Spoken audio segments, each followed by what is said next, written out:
Je, Wakenya wameanza kukataa siasa za kawaida? Na kama kweli hali ndio hii, basi kuna jambo kubwa linaweza kuwa linaandaliwa kuelekea uchaguzi mkuu ujao. Manake katika siku chache zilizopita, video 4 tofauti zimekuwa zikienea mtandaoni. Kwa juu zinaonekana kama matukio ya kawaida, lakini ukiunganisha ujumbe wake zinaonyesha picha kubwa ambayo inaweza kubadilisha mjadala wa kisiasa nchini Kenya. Kutoka kwa vijana waliopokea pesa za tutam lakini wakatoa ujumbe wa kushangaza, hadi wananchi wanaolalamikia finance bill na hata waandamanaji wanaokosoa viongozi wa pande zote. Leo tutaangalia video hizi 4 moja baada ya nyingine na kuona kama kweli kuna dalili mpya ya kile kinachoendelea katika mioyo ya Wakenya. Video ya kwanza ndiyo iliyowashangaza watu wengi mitandaoni. Katika video hiyo, kundi la vijana linaonekana likishangilia baada ya kile kinachodaiwa kuwa mgao wa fedha katika mkutano wa kisiasa. Lakini kilichovutia hisia si fedha walizokuwa wakionyesha, ni kauli waliokuwa wakiimba kwa pamoja wakisema ya kwamba tutakula kwa Ruto na tutalala kwa Sifuna. Kauli hii imezua mijadala mikubwa kwa sababu inaonyesha kile ambacho baadhi ya wananchi wanajaribu kusema siku hizi, kwamba kupokea msaada au pesa kutoka kwa mwanasiasa haimaanishi umebadilisha msimamo wa kisiasa. Kwa wengine hii ni ishara ya wananchi kuwa wajanja zaidi kisiasa, lakini kwa wengine ni dalili ya siasa za pesa ambazo bado zinaendelea nchini Kenya. Lakini je, huu ni mtazamo wa watu wachache tu au kuna jambo kubwa zaidi linaendelea?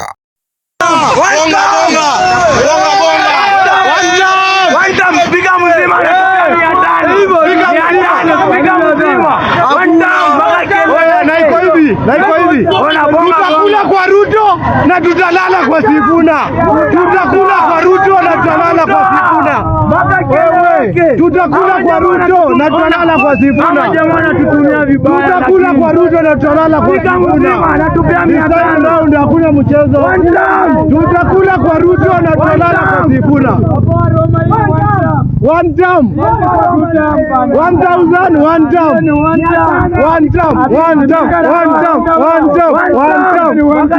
Siku zote tutakula kwa Ruto, tutalala kwa Sifuna. Wewe tunalala kwa Sifuna. Tunalala kwa Sifuna. Tunalala kwa Sifuna. Tunalala kwa Sifuna. Tunalala kwa Sifuna. One term siku zote. 1,000. Wewe uzima anatupia 500. One term. Kabisa. Tutakula ya Ruto na tutalala kwa Sifuna. Hatutaacha kijana wetu wapende wasipende. This time round. Na kama unadhani hiyo ndo hasira yote iliyopo, subiri usikie aliyosemwa kwenye video ya pili. Katika video ya pili tunaona mwanamke mmoja anayejulikana kama Madam Boss kwa ujasiri mkubwa anasema kuwa ajenda kuu ya upinzani kwa sasa ni kuhakikisha Rais William Ruto anakuwa rais wa muhula mmoja pekee maarufu kama one term. Madam Boss anaenda mbali zaidi na kusema kuwa hata Edwin Sifuna ana uwezo wa kuongoza taifa. Lakini jambo la kuvutia ni kwamba anasema hawana chuki binafsi dhidi ya Rigathi Gachagua. Kauli hizi zinaonyesha jinsi mjadala wa kisiasa nchini Kenya unavyoendelea kubadilika. Badala ya kujikita kwa mtu mmoja, baadhi ya wananchi sasa wanazungumzia mfumo mzima wa uongozi na mustakabali wa nchi kuelekea mwaka 2027. Kwa majina najiita Madam Boss na mimi ni one term hadi kwa kitanda. Mr. Speaker, agenda yetu kubwa ni Ruto one term. Ruto anaenda nyumbani. Mupende musipende, Ruto anaenda nyumbani. Tunajua ile njama yenye amefanya. Amepatia wa Burundi ID, amepatia wa Nigeria ID ndio wapange line. Mr. William Samoei Ruto, tunajua mpango yako na tunakuambia hivi, wewe ni one term. Kwanza acha nikukumbushe, Wajaluo hawakupigia Raila Moro kura. Hawakumpigia kura, ndio maana Raila kwa president. Sasa saa hizi mnatuambia ati sijui Wajaluo wako saidi yako. Hatuko saidi yako William Ruto, hatutakupatia kura. Saa hizi ukiangalia Gladys Wanga anatetea kiti yake, ukiangalia Oburu anatetea kiti yake. Kwa nini wamerudi kutetea viti zao? Wanajua vizuri kwa Wajaluo, Waluya, hatuko saidi yako Mr. William Ruto. Hatuko saidi yako. Wakikuyu wote wamesema hapana, ni one term. Wakisii wamesema ni one term. Wakamba wamesema ni one term. Ruto, utajificha wapi? Ruto, utakimbilia wapi? Msaada wako itatokea wapi? Mr. William Ruto, wewe anza kujipanga polepole. Umepora mali ya Kenya. Ile pesa ambayo unatumia hii Kenya ni mingi sana. Hakuna president ametumia pesa zile ambazo natumia. Kila wakati wewe ni tua. Kila wakati wewe ni tua. Hata kwako ulali, Mr. William Ruto.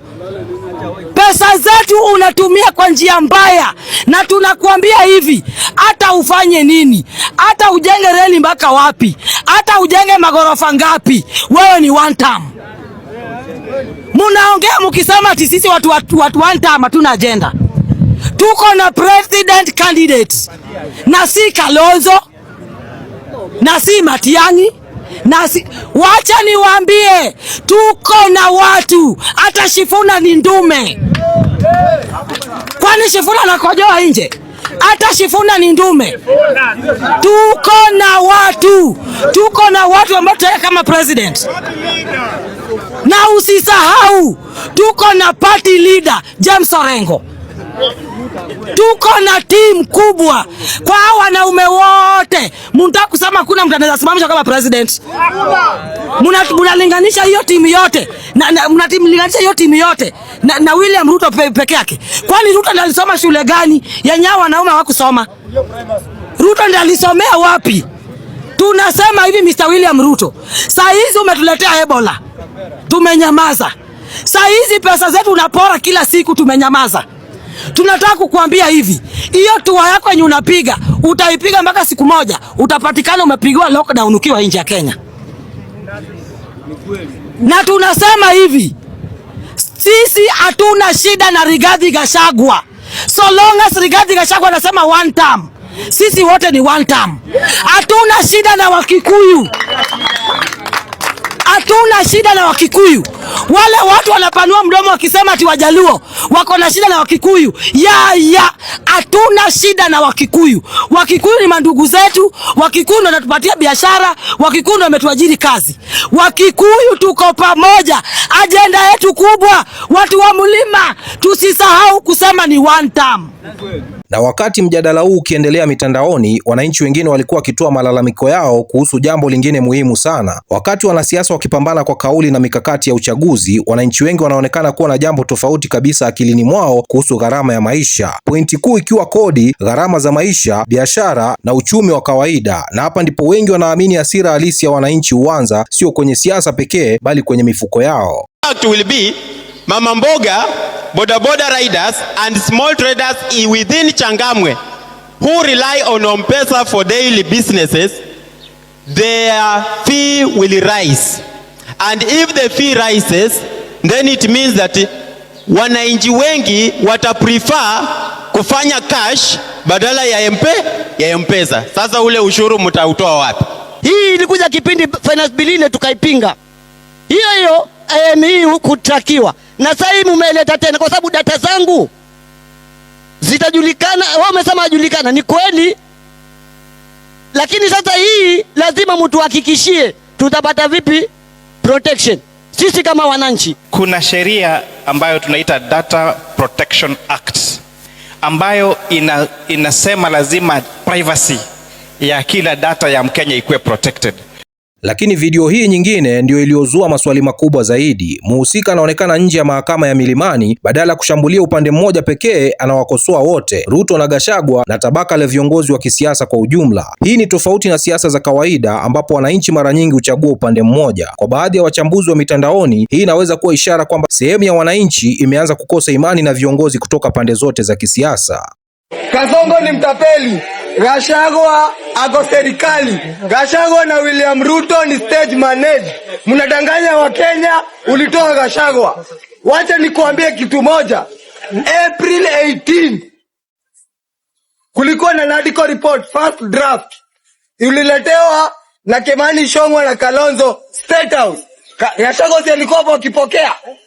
Mwezi moja ilipoisha, finance bill ikachoma bunge. Gachagua hiyo usiku akaongea kiwa Mombasa, au mwingine akaongea kiwa State House, ati wamesema wamekosana. Nataka ijulikane leo, siogopi Kasongo, na Kasongo si president wangu. Kasongo is a toddler in politics. I am more than you in politics, because I know you and Gachagua are together. Wakenya, wacheni kufungwa macho. Wacheni kufungwa macho. Siku hizi mazishi ni nyingi. Mazishi zimekuwa nyingi. Nataka nimuulize Gachagua. Burials. Mazishi ni strategy gani yako ya siasa? Mazishi ni strategy gani yako ya siasa? Nataka niambie William Ruto, wewe, Kindiki na Gachagua hamwezi danganya Wakenya tena. Mimi ndio nataka niwaambie. Nataka Kimani na najua ukweli. Hapa ndani hakuna jaji. Jaji mkuu ni Yesu ambaye yuko mbinguni.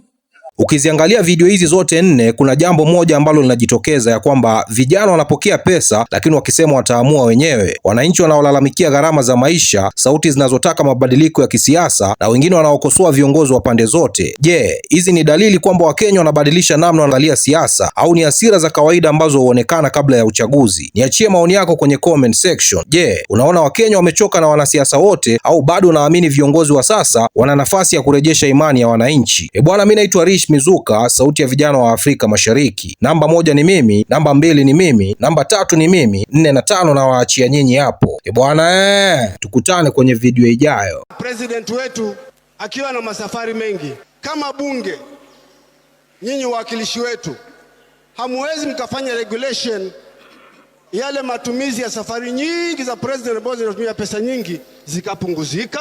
Budget kama nyumbani kwako wewe unapanga mambo. Sasa wewe unapanga kununua ndege, kisha unakuja unanyanyasa mwananchi wako hapa akulipie ile ndege. Ndio, finance bill has good things, but there's also bad things.